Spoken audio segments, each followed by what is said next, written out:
Hey everyone, so I just came back from seeing Atomic Blonde, and before I saw this movie, I actually checked quite a few reviews because, to my surprise, a month before this movie is shown, people were really giving this film a positive review. I heard it was released in a film festival. Which film festival was it? A Sundance Film Festival, or it's premiered on March and it got released in July. I found it to be really weird, but anyways, people were giving a lot of good reviews before it was publicly released. Days before seeing this movie, I saw Jeremy Jones' review and Chris Stuckman review. Both of them gave a somewhat negative review. So coming in, I was kind of worried what kind of film I was expecting to get. But when I came out of the theater, I can say I had a blast. I really enjoyed this movie. Does it mean this movie is the best thing ever? No. Is it a top 10 movie of this year? Definitely not. We have some really, really good movies this year. So this is nowhere near. Hell, it's not even as good as John Wick Chapter 2. But it isn't a bad movie either. It's a decent movie. It's not a great movie. It has some serious flaws, but it's quite a decent movie. And I really enjoyed it. So let me get to the pros. I really like the acting in the film. Charlize Theron, that's how to pronounce her name. I always have a hard time pronouncing her name. Charlize Theron. Yeah, she was great. Well, at the beginning, you might think, oh, she's like the feminine badass who just kills, who can beat up people. But she has shown more personalities, not through dialogues, not through exposition or backstory, just by the way she sees things. See, that's what a good actor or actress is. When somebody is becoming so good, they don't need to do something special to prove, to show their emotions.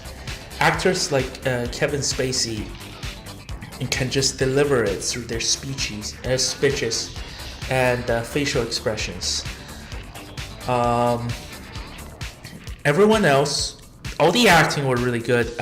James McAvoy is a very good standout. John Goodman, Sofia Boutella, she's also really good too. She doesn't have much of a role, but where scene she's in, I really enjoyed her in there. Action sequences was probably one of the best I've seen in the last 10 years in Hollywood movies. There was a lot of long takes where there's no cuts. Every single actions were seen in full detail, and you can tell these other actors that played them.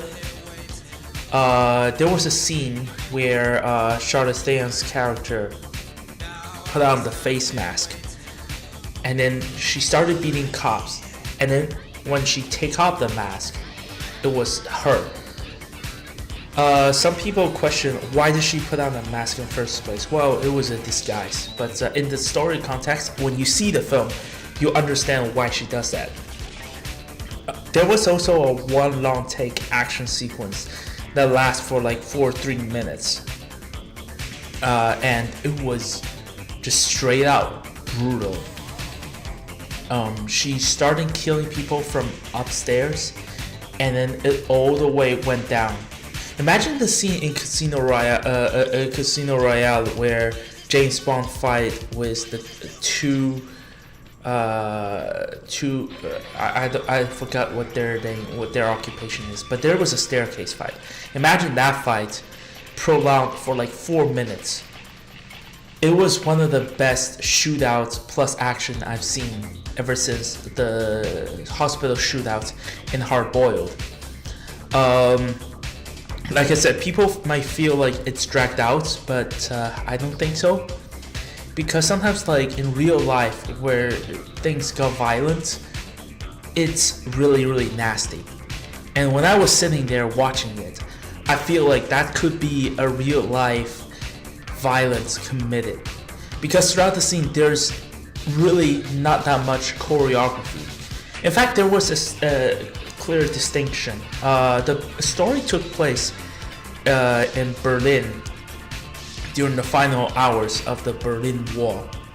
And whenever the scene happened in West Berlin, whenever all the fights happened in West Berlin, the fights were done somewhat semi-choreographed, because the police there wasn't there to shoot to kill. So there was a lot of like artsy-fartsy things, like the classic gung fu or like martial arts going on a little bit there. But whenever action sequences happened in East Berlin, things got really, really messy, because people there, because when she was there, she had no backup. In fact, there was a lot of sequences when the plaza is just dead quiet compared to the vibrant, coloring lifestyle in the West Berlin. So things in East Berlin just looks really, really gritty and looks really, really nasty. And I like those contrasts.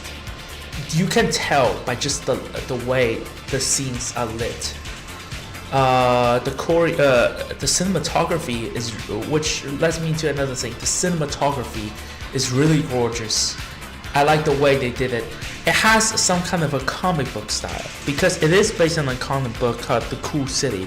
I haven't read it, so I couldn't say how much it was copied from that comic book. Some criticism of the film comes from the fact like there's no character development. But I don't think it matters in this case, because the way I see it, rather than call it a female John Wick movie, by the way, the people who made this film also made John Wick, instead of calling it a female John Wick movie, I prefer the title female James Bond, female 007. Because if you watch most of the 007 film, say apart from a few like On Her Majesty's Service, GoldenEye, Casino Royale, and Skyfall, say apart from a few of those, rarely in a James Bond film do we get a character development. In fact, Goldfinger, one of everyone's favorite James Bond movie, literally has no character development. And I feel like the same way as Atomic Blonde, I feel like it's the story that's unfolding. There was a lot of questions, there was a lot of mysteries, there was a lot of, she's here for a list, and also on the way to find double agents. So throughout the way, she has to overcome obstacles.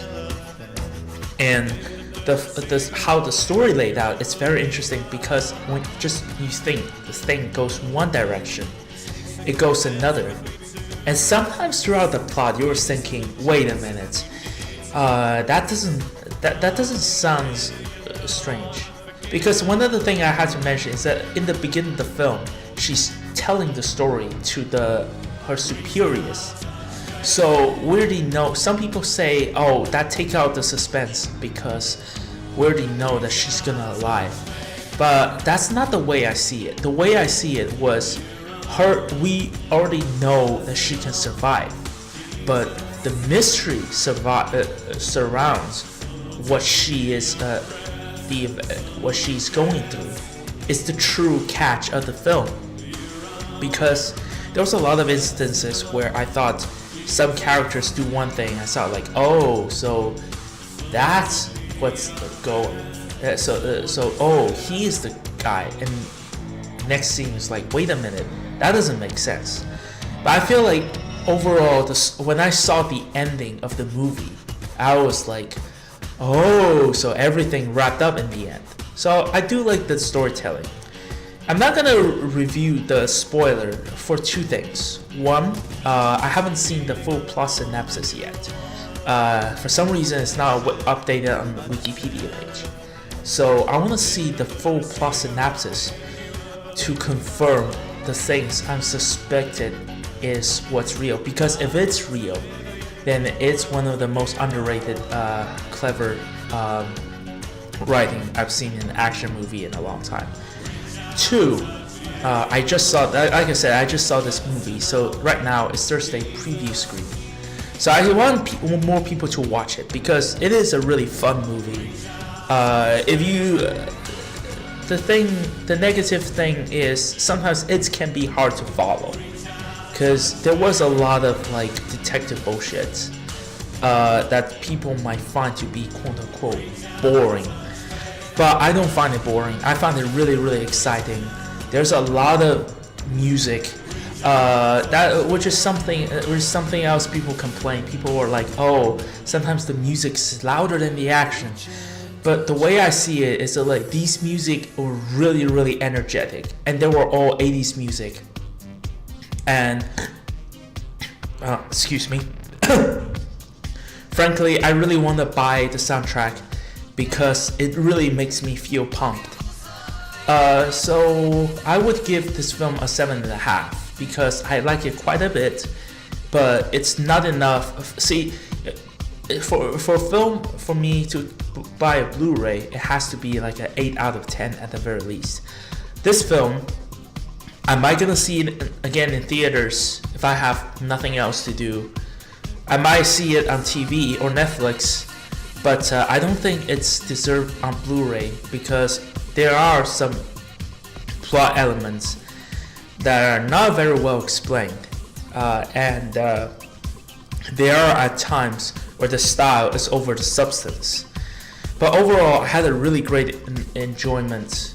So to sum it up, this is like you watching Tinker Tailor Trader Spy with 80s music and John Wick style action and some of Guy Ritchie's humor. It's kind of a melt in the pot.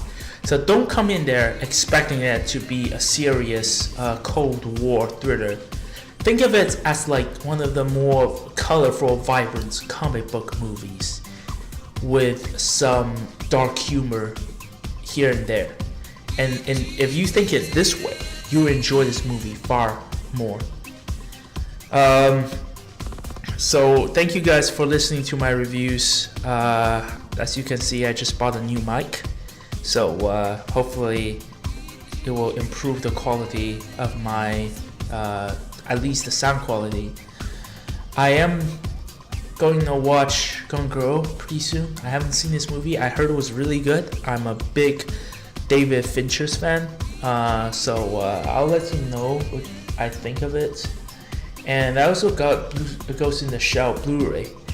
I want to see this movie one more time before I put my judgment on YouTube. So yeah, thank you so much for listening. Please click subscribe or like if you like my video, and leave your comments below. And if you think I'm good, you're pretty good too.